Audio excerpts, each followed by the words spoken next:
2 weeks ago, I briefed the media and testified in Congress that our immigration system was at the breaking point. That breaking point has arrived this week at our border. On today's podcast, we're going to spend a little more time exploring the crisis on the U.S. southern border. That's coming up right now on the Hot Zone. This is the Hot Zone. Engaging with the news in a whole new way, international war correspondent Chuck Holton brings insight into areas of crisis and lets you help those affected. Hey folks, I'm Chuck Holton. Thanks for being with us. I just got back from the airport. I actually was on the border of Venezuela once again in Cúcuta, Colombia, and we're going to talk some more about what I did there over the last few days. But I went there straight from the U.S. southern border, and I was down there reporting on the absolute crisis that's taking place there. It's hard to even describe how incredibly bad it has gotten in El Paso and along the U.S. southern border. So I've got a piece airing today on the Christian Broadcasting Network about my trip to the U.S. southern border to talk about what's going on in El Paso with the absolute crisis. The levels of people coming into this country illegally are absolutely off the charts. And anybody who says it isn't a problem either is naive or they're lying to you. So I want you to explore a little further with me the crisis that is our southern border right now. While I was there, I got to talk to some people who live in El Paso, who are experiencing it firsthand, and I got to talk to some ranchers who live 100 miles or so to the west of El Paso out in New Mexico, and we're going to go talk to them as well. As border crossings break records and migrants pour onto American streets, President Trump is going to the source. Saturday, the State Department announced aid cuts to El Salvador, Honduras, and Guatemala. We were paying them tremendous amounts of money, and we're not paying them anymore because they haven't done a thing for us. Mexico is also on notice, with President Trump threatening to shut down the border if action isn't taken to stop the trafficking. I'm not playing games. Mexico has to stop it. They have people coming right through Mexico.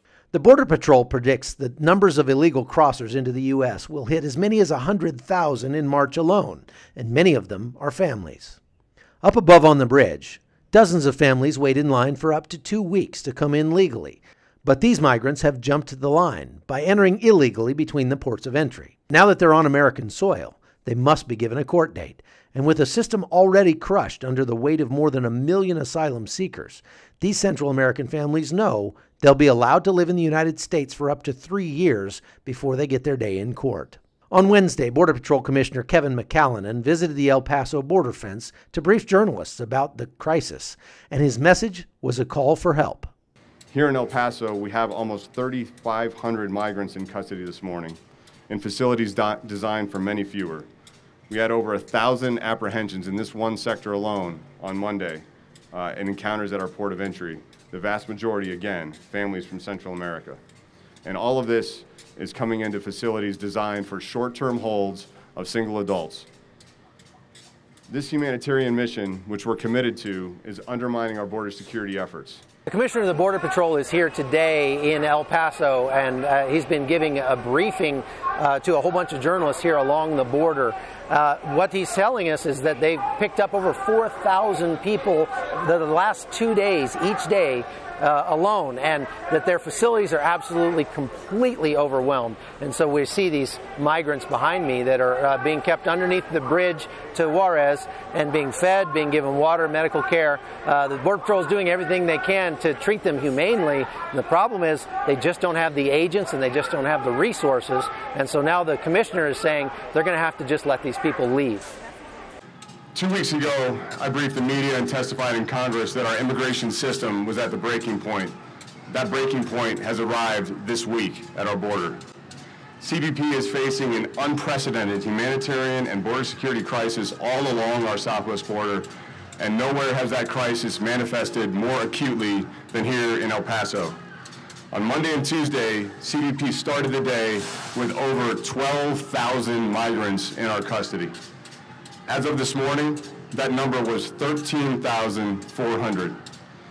A high number for us is 4,000. A crisis level is 6,000. 13,000 is unprecedented. On Monday, we saw the highest total of apprehensions and encounters in over a decade, with 4,000 migrants either apprehended or encountered at ports of entry in a single day. That was Monday. Yesterday, we broke the record again with 4,117. We are now on pace for over 100,000 apprehensions and encounters with migrants in March, with 90% of those, 90,000 people, crossing the border illegally between ports of entry. March will be the highest month since 2008.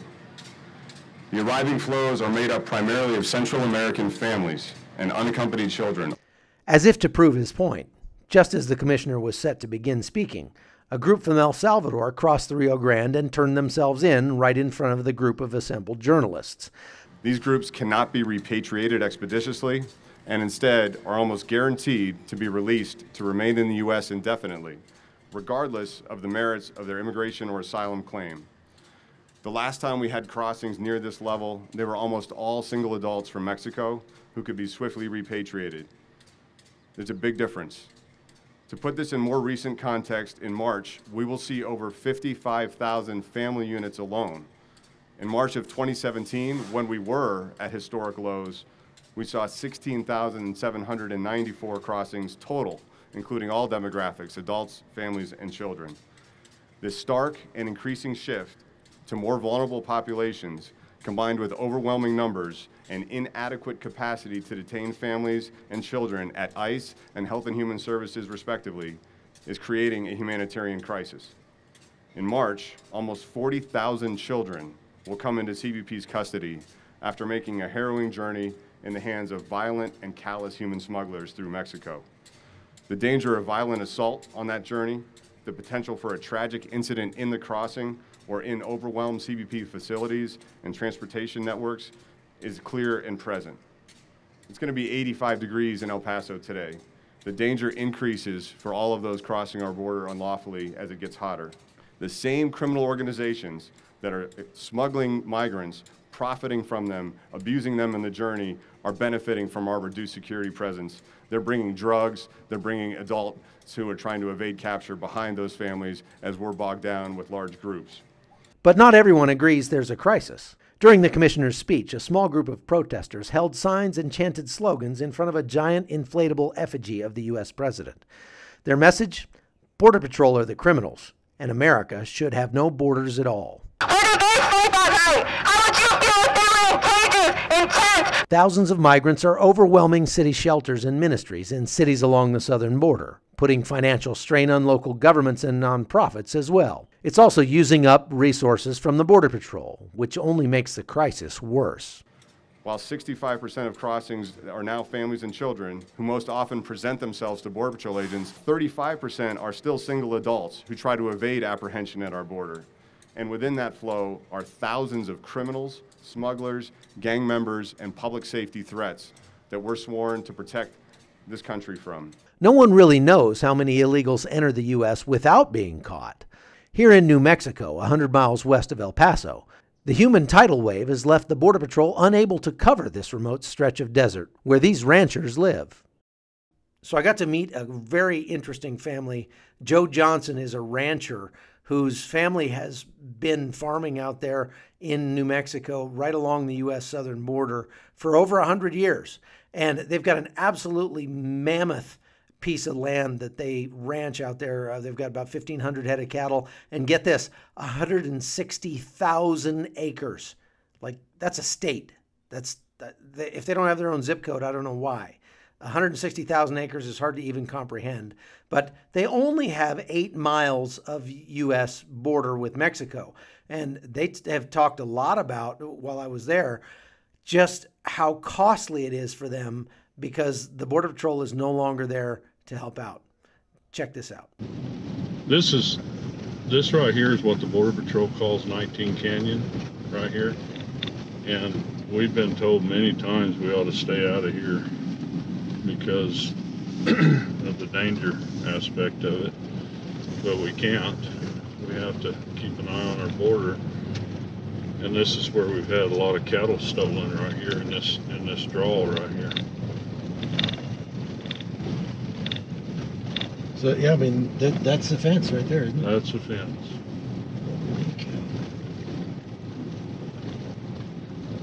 And it looks shitty. I mean, it's a whole lot of nothing. It's had thousands of people trample over it, vehicles driven through it. I mean, it's old. My name's Russell Johnson. I'm a fourth generation out here to be ranching with my family. And this is the barrier that we've got in one stretch of the area that my family farms. And as you can see, it serves no purpose to stop vehicles or people. It's been cut multiple times. You can step right over it. I mean, it does nothing to stop illegal traffic from coming through. It's not even a deterrent. I'm currently in northern Mexico, right on the U.S. southern border. And I'm going to cross into the United States right now. And I want to show you just how quickly I can do this. Just how quick can I get over the border. Here I am, and I'm in the United States, just like that. Our sheriff's department is spread thin as it is, and so we rely heavily on Border Patrol for our only form of law enforcement out here. And so with this influx of people drawing down the manpower within the Border Patrol, we're basically left lawless out here. 2008, there was a five-wire barbed wire fence there, and they put in this Normandy barrier, which, in my opinion, is not useful. It doesn't stop human traffic, and it also doesn't stop vehicle traffic. If they choose to, they can cut it or ramp over it. And in our case, it doesn't go throughout the whole border here on us. There's only about approximately five miles of vehicle barrier, and the rest of it's just the five-wire barbed wire fence. So they just go around it. They just go around it. This is 3 miles of continuous barbed wire fence that we maintain at our expense, and we're the only ones that look at it. Border Patrol doesn't even look at it.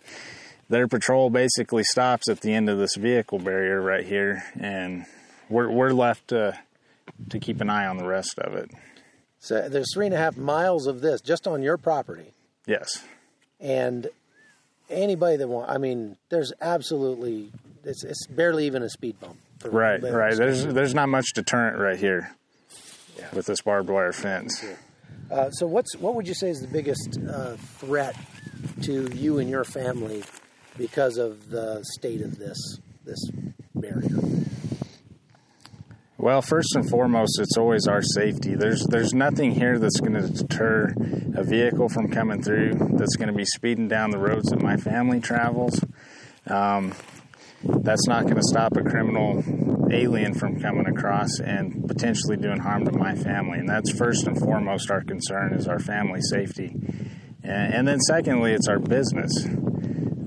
If this fence goes down because of a vehicle drive-through or people stomping on it, all of our livestock could potentially go into Mexico, and that's how we put beans on the table. But it's a struggle for us every day. And a very worrisome. I think the only way that things are going to get better is build a wall on this border. The Hot Zone is produced by Amy Holton and Livefire Media. Copyright 2019.